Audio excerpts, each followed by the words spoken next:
So I'm here with Andrew and Helen from High Tide Consulting, and first of all, congratulations on your award.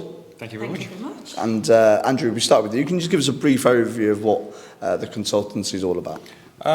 So High Tide Consulting took quite a big turn, especially during the COVID days. Before COVID, we were a sort of specialist IT consultancy who worked with national and international chemical companies. That changed massively with COVID. We've now came out the other side and changed the business model, and now we work extensively with national critical infrastructure. And we also recently acquired a small managed service provider in Teesside. So we're now supporting IT infrastructure for a lot of companies in Teesside, but also raising the bar and the standard on them. Because of us working also at national critical infrastructure, we're able to bring their security standards and service requirements up to the sort of same levels. And in that sense, Helen, in terms of talking about that standard, campaigning is a big part of what the consultancy is about as well. Can you tell us a little bit more about the campaigns that you've run recently? Yeah, so obviously during COVID, we supported a digital inclusion project to help people who wouldn't necessarily be able to access internet affordably for numerous reasons. And we worked quite heavily in the community, campaigning for inclusion, supporting individuals out and, in people's living rooms. But we also went and campaigned in industry, in government, right up to the House of Lords. We introduced ourselves to lots of important people within the industry via our connections that we already had. And basically got everybody together and agreed that there was ways and means of us moving forward and supporting everybody. And, looking outside of profits and at what we can achieve as a whole. So that's something we definitely pushed for several years now, and we continue to do so. So we were fighting that and keep doing that. We worked very heavily with City Fibre and TP-Link and managed to get a price plan put in place and a product offer that is now widely used across the UK. That's an affordable option, but it doesn't come with restrictions or surveys.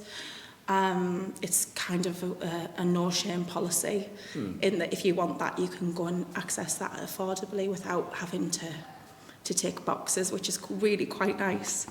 And moving on from that, we've acquired the managed service provider, IT support side of stuff. So now we're trying to do the same with local businesses. So we're saying to businesses, look, we appreciate there's skills gaps, there's knowledge gaps.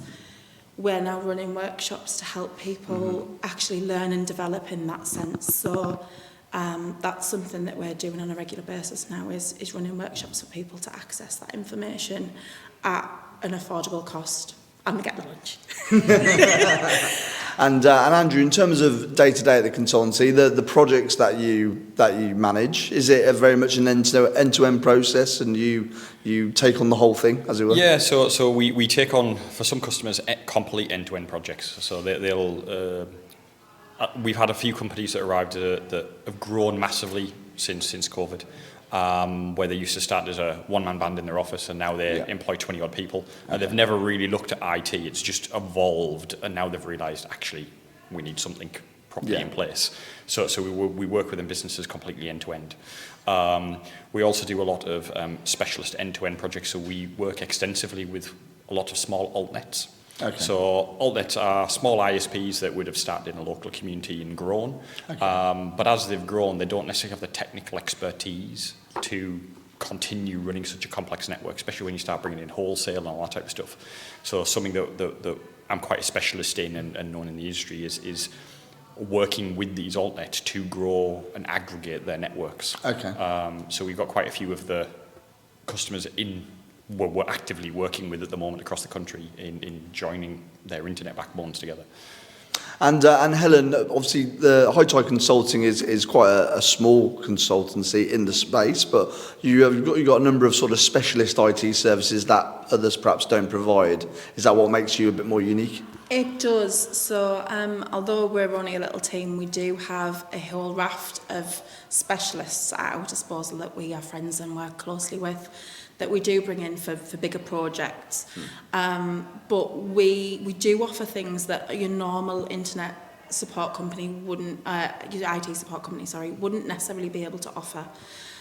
Because we can do everything from being your registered internet provider to your telecoms provider to, you know, the super technical challenges that most people can't deal with to your bog standard, I need to change my email. Okay. There's because we can do the whole raft of things, it means that you don't have to have one person for one thing and another person. You can have one team that can take something and go, we've got your challenge, we get it, let's sort you out. Let's put some joined up thinking in there. Yeah. Because what we're finding with a lot of companies is they'll buy their internet from one company, phones from another company, and there's a lot of overlapping services, which they're actually paying a premium for. Yeah. Where we can say, right, let's take it all, let's wrap it in one bundle, produce a cost saving, and also become a single point of contact for you. So when there's a problem, you're not searching through your email to try and remember who you... There's just one person you need to Exactly, one person that you can go to. And it also means as your business grows, or sometimes shrinks or changes, or you open another office, it's one point of contact and we can help make that work for you, as opposed to you trying to run the business and also trying to figure out how I'm going to open this extra office, or how I'm going to move, or have people work from home. Yeah, it's a much more dynamic response than you would get from your standard ISP or your standard MSP. And it would be a case of we can see that challenge and sort of expand on it and say, right, what are you hoping to achieve long term as well? What's your growth strategy? What do you want to do? Yeah. And how can we make that an achievable task for yourselves? You know, we've got a client that we've been to this morning who's grown from a one-man band to they've got 20 odd staff, and they're like, I never expected to have all this. And, it, you know, for him, it was such a challenge. But we're able to say to him, right, well, let's wrap our arms around you. Let's look at all the things you've got. Let's pick apart what you've done so far, and let's make it. Let's improve it. Let's see, and where do you want to go from here? And he's like, the sky's the limit, right? So let's plan that you've got room to grow. Yeah. So one of the big services we offer is, for a lot of our clients now, is what we call a virtual CIO. Okay. So instead of you employing a chief information officer who takes the worry and the stress of IT, you basically give that to us. Okay. And we do that. So you don't need to employ somebody extra in your organisation, but we're able to give you the same level that you would have if you actually employed somebody to do that role. But you sort of act as if you're in their office in a way. Yeah. We become part of their family. Yeah, which seems to be getting quite well received by quite a few people, because IT is becoming such an integral part of any organisation now that actually you need to give it some serious thought. The same as, you know, you produce your year-end accounts, you need to be doing the same type of thing with your IT. You need to be having a regular sit-down and review of it. It's no longer, we have an email address that we've received a few contacts on. Okay. It's a lot more than that now, and I think, especially since COVID, with everyone now starting to work from home and stuff, that creates a lot of security concerns, because people are no longer sat in your office.